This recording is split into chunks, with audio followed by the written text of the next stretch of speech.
So, andito ako ngayon para i-share yung naisip ko recently.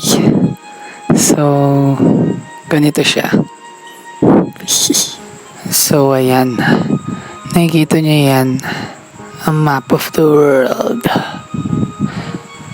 So, example, madami ng preventer sa iba't ibang part ng Earth. Napag-isip-isip ko na i-adapt yung idea ng Pokemon League. Yeah.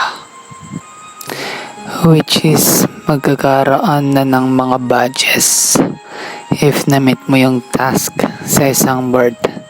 For example, sa Board of the Dead, magkakaroon ka na ng badge kapag naka 500 winnie ka na. Ganon. Pero yung pag-achieve ng badges is nakadepend pa din sa mga preventer ng boards kung anong trip nila.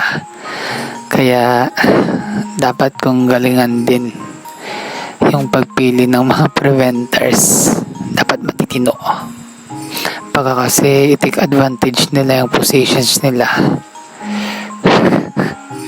Kunwari, baka bigyan mo ako ng 1 milyon para makakuha ng badge. Mga ganon. Pero matagal pa naman. So yun.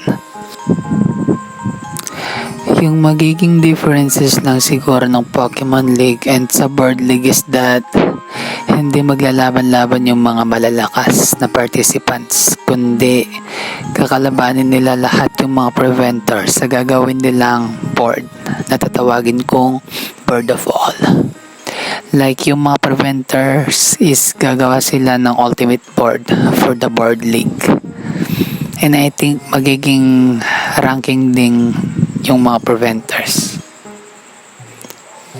I mean, magkakaroon din ng ranking para hindi ganong madami yung kakalabanin sa Board League in the future 2099. Like official preventers, 10 lang siguro yung maximum, and mag-iisip pa ako ng criteria for that if nag-grow na and somehow nagiging possible na yung visions ko. Pero for now, it's a dilolo muna. So, ayun. Salamat. Hanggang sa muli.